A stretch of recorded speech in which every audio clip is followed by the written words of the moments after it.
Assalamualaikum warahmatullahi wabarakatuh. Salam sejahtera bagi kita semua. Bagaimana kabar kalian? Semoga kita sehat selalu dan selalu mendapatkan ridho dari Allah Subhanahu wa Ta'ala. Pada kesempatan kali ini, berjumpa kembali bersama saya, Bapak Agus Purnomo, pengampu mata pelajaran Bahasa Indonesia di SMK Kesuma Margoyoso Pati. Pada video pembelajaran kali ini, Bapak akan menyampaikan materi tentang mengidentifikasi teks ceramah. Sebelum memulai pembahasan, alangkah baiknya kita awali dengan membaca basmalah bersama. Bismillahirrahmanirrahim. Baiklah, langsung saja mari kita simak penjelasan selengkapnya. Pada kesempatan pagi hari ini, kita akan membahas tentang teks ceramah. Apa sih itu teks ceramah?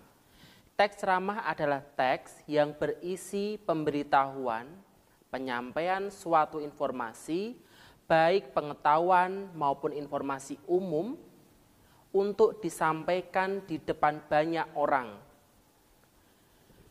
oleh pakar atau orang yang menguasai bidangnya secara langsung maupun melalui media elektronik maupun digital. Adapun struktur teks ceramah, yang pertama adalah pembukaan atau tesis, yang kedua adalah isi atau rangkaian argumentasi, yang ketiga adalah penutup.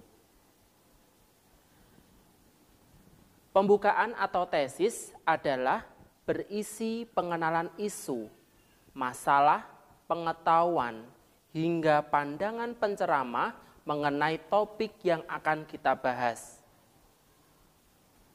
Yang kedua, isi rangkaian argumen. Isi rangkaian argumen berupa rangkaian penceramah yang berkaitan dengan topik yang dibicarakan pada pembukaan atau tesis.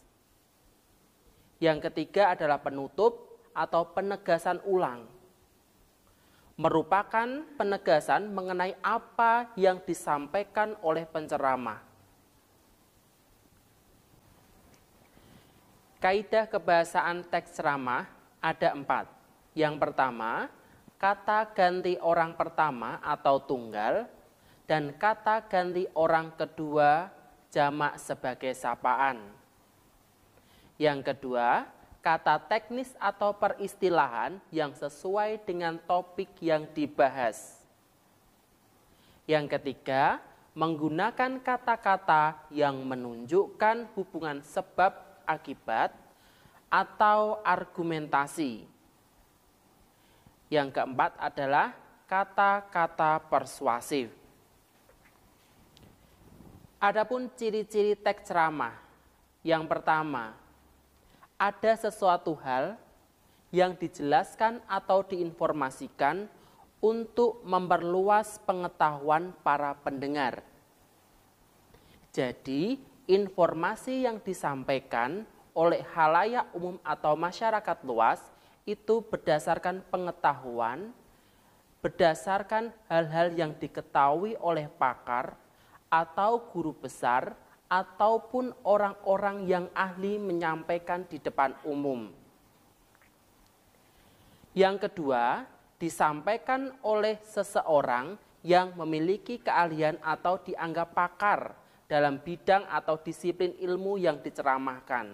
Jadi, setiap orang yang berceramah atau menyampaikan hal-hal yang disampaikan di depan, itu pasti ada topik, ada pembahasannya, ada hal yang ingin disampaikan sesuai dengan tema atau hari-hari besar ataupun tema-tema yang lain.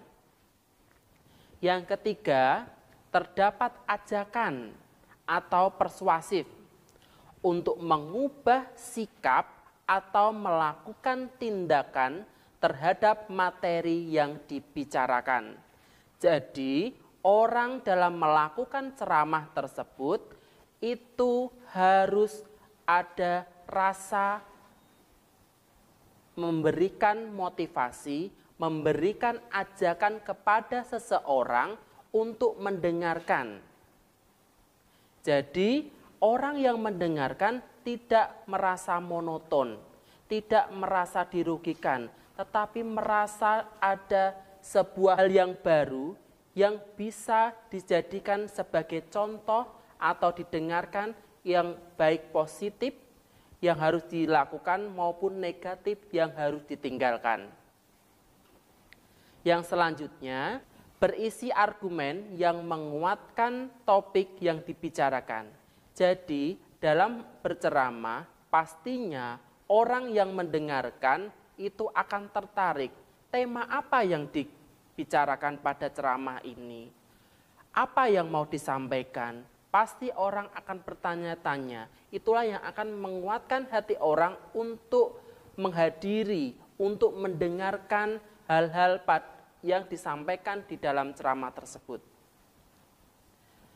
Selanjutnya, memiliki fakta dan data yang memperkuat argumen dalam teks atau ceramah yang dikemukakan. Jadi, dalam ceramah itu betul-betul valid, betul-betul nyata, betul-betul ada, real, tidak mengada-ngada serta-merta hanya menyampaikan di depan umum saja. Tetapi betul harus ada panduan bagaimana mengutarakan hal tersebut bisa dipertanggungjawabkan, bisa dilakukan dengan baik.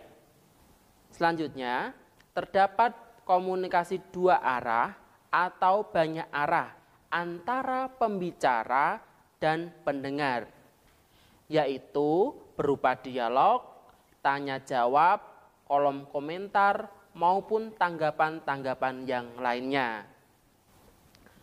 Langkah-langkah menyusun teks ceramah. Yang pertama, menentukan topik. Yang kedua, merumuskan tujuan ceramah. Yang ketiga, menyusun kerangka ceramah.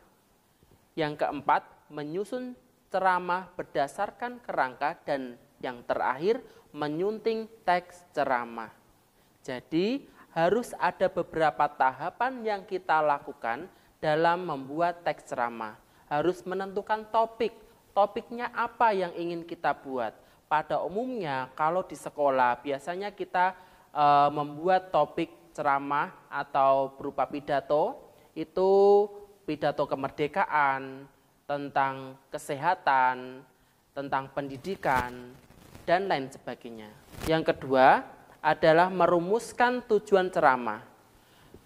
Merumuskan tujuan ceramah adalah bagaimana nanti kita dapat memberikan ajakan kepada orang bagaimana tujuan ceramah ini tersampaikan. Yang ketiga, menyusun kerangka ceramah. Yang keempat, menyusun ceramah berdasarkan kerangka, mulai dari pembukaan, isi, dan penutup. Dan yang terakhir adalah menyunting teks ceramah. Kegunaannya apa untuk menyunting teks ceramah? Kegunaannya agar kita mengetahui kesalahan dari mulai tatanan kebahasaan maupun hal-hal yang mau disampaikan apakah sudah sesuai atau belum. Demikian materi tentang teks ceramah yang dapat Bapak sampaikan kali ini. Semoga bermanfaat. Sampai berjumpa lagi di video pembelajaran selanjutnya. Tetap semangat dan jaga kesehatan. Wassalamualaikum warahmatullahi wabarakatuh.